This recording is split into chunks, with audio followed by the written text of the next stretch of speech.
CBN 청취자 여러분, 안녕하세요. 하나님의 말씀으로 사랑과 행복을 전하는 기도력 방송입니다. 오늘은 4월 26일 안식일입니다. 기도력 제목은 거짓말의 대가입니다. 주제 말씀입니다. 거짓 입술은 여호와께 미움을 받아도 진실하게 행하는 자는 그의 기뻐하심을 받느니라. 잠언 12장 22절 말씀입니다. 다 함께 찬미가 326장 아버지여 이 죄인이 이 찬양 들으시고 함께 말씀을 나누도록 하겠습니다.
(4월 26일) 안식일, 거짓말의 대가.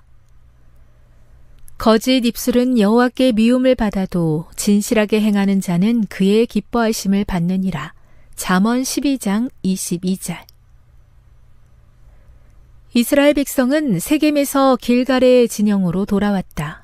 얼마 뒤 그들은 거기서 자신들과 조약을 맺고 싶어하는 이상한 대표단을 만난다. 사절단은 자신들이 먼 나라에서 왔다고 설명했고 그들의 외모는 그 말을 입증하는 듯이 보였다. 그들의 의복은 낡아서 헤어졌고 샌들은 군데군데 떨어져 나간 곳을 기워놓았다. 식량은 곰팡이가 피었고 포도주 병으로 사용한 가죽 부대는 여행 도중 급히 수선한 듯 갈라진 곳이 싸매어져 있었다. 이들의 진술은 먹혀들었다. 여호수아가 곧 그들과 화친하여 그들을 살리리라는 조약을 맺고 회중 족장들이 그들에게 맹세하였더라. 그렇게 조약이 성사됐다. 그러나 기브온 사람들이 이스라엘과 정직하게 교섭했다면 훨씬 더 좋았을 것이다. 그들은 여호와께 굴복한 덕분에 생명을 보존했지만 속임수를 사용해 굴욕을 당했고 노예로 살아야 했다. 하나님은 이교 신앙을 버리고 이스라엘과 연결되려는 이들은 누구나 언약의 복을 누릴 수 있도록 만반의 준비를 해놓으셨다. 너희 중에 거류하는 이방인이라는 말에 그들이 포함되어 있었고 거의 예외 없이 그들은 이스라엘과 동등한 은총과 특권을 누릴 수 있었다. 거류민이 너희의 땅에 거류하여 함께 있거든 너희는 그를 학대하지 말고 너희와 함께 있는 거류민을 너희 중에서 나은 자같이 여기며 자기같이 사랑하라는 것이 여호와의 명령이었다. 속임수를 사용하지만 않았어도 기브온 사람들은 이런 지위를 누릴 수 있었다. 왕국의 수도 같은 성이며 남자들은 모두 힘께나 쓰는 사람들이었던 기브온 거민이 대대로 나무 패는 자, 물 깃는 자로 지낸다는 것은 결코 가벼운 굴욕이 아니었다. 그러나 그들은 속임수를 쓰고자 헐벗은 옷차림을 취했고 그것은 영원한 종살이의 증표로 고착되어 버렸다. 그렇게 그들의 후손 대대로 이어지는 비굴한 상태는 하나님이 거짓말을 싫어하신다는 사실을 입증했다. 부조화 선지자 505에서 507. 거짓 입술은 여호와께 미움을 받아도 진실하게 행하는 자는 그의 기뻐하심을 받느니라. 잠언 12장 22절. 세계 선교를 위한 기도 제목입니다. 몽골의 양의식 배지연 선교사 부부의 기도 제목인 재림교회가 없는 5개 도시에 교회가 개척되고 선교사가 파송되도록 함께 기도해 주세요.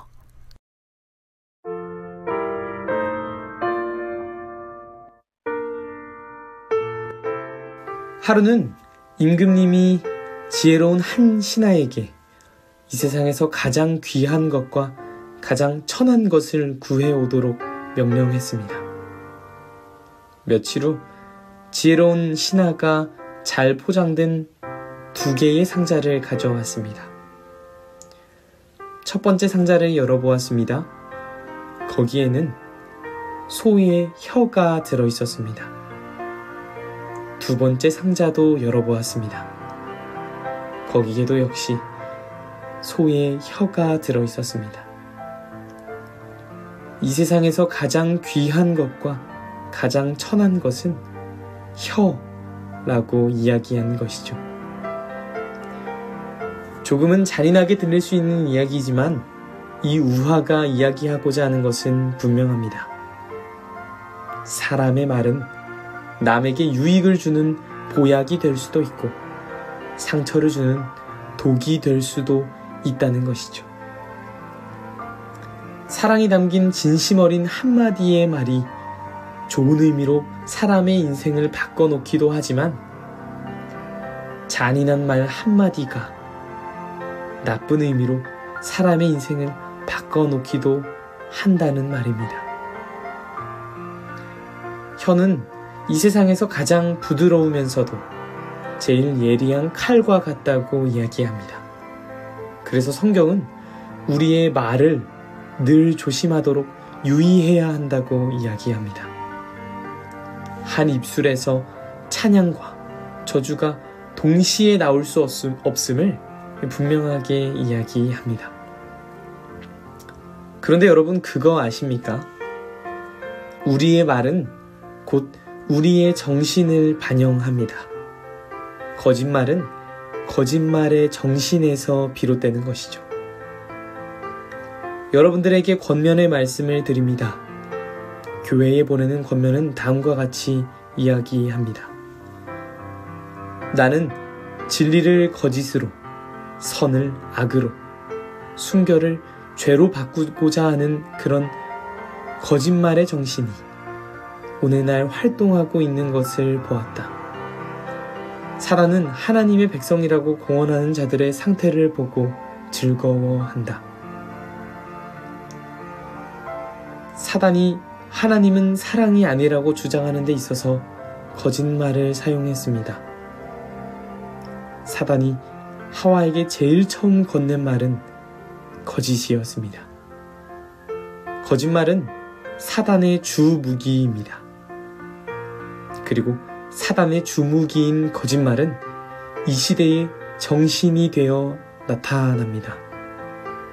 남을 속이는 정신, 특별히 진리를 거짓으로 하나님의 백성이라 자칭하지만 사실 하나님을 진심으로 사랑해 본 적도 없는 그 거짓의 정신, 거짓말의 정신. 저는 마지막 때의 이 정신이 우리가 가장 멀리 해야 하는 정신은 아닌가, 경계해야 하는 정신은 아닌가 하는 생각을 합니다. 이것은 제가 하는 말이 아닙니다. 마태복음 24장에 마지막 때에 어떤 징조가 있겠습니까? 라는 제자들의 질문에 예수님께서 말씀하셔요. 계속해서 말씀하시는 것은 무엇이냐면 너희를 미혹해 할 것이다 라는 것이었습니다. 미혹해 한다는 말이 무슨 말입니까? 우리의 정신을 헷갈리게 만든다는 겁니다. 하와를 헷갈리게 만들었던, 그리스도를 사랑하고자 할 때마다 우리를 시험에 들게 하여 헷갈리게 만들었던 것은 사단의 거짓말이었습니다. 지금까지 그랬고 앞으로도 그럴 것입니다. 이 일에 있어서 경계하게 되기를 간절히 소망합니다. 기도하겠습니다. 사랑의 하나님 아버지, 우리의 입술에서 나오는 말들이 정직하고 진실되기를 원합니다. 순간의 두려움이나 유익을 위해 거짓을 말하지 않도록 저희의 마음을 지켜 보호하여 주세요. 작은 거짓은 습관이 되어 큰 거짓을 만들고, 작은 거짓의 정신은 우리의 잘못된 신앙관을 형성하여 큰 거짓의 정신을 만듭니다. 우리가 이를 가장 경계할 수 있도록 도와주세요. 거짓의 정신으로 예수님의 일을 이야기하고 거짓의 정신으로 사랑을 이야기하는 것을 이 세상 그 어떤 일보다 경계할 수 있도록 인도하여 주세요. 태초부터 제정하신 안식일에 저희 마음속에 있는 모든 거짓을 하나님의 사랑을 의지하여 내려놓을 수 있기를 예수님의 이름으로 기도드립니다. 아멘.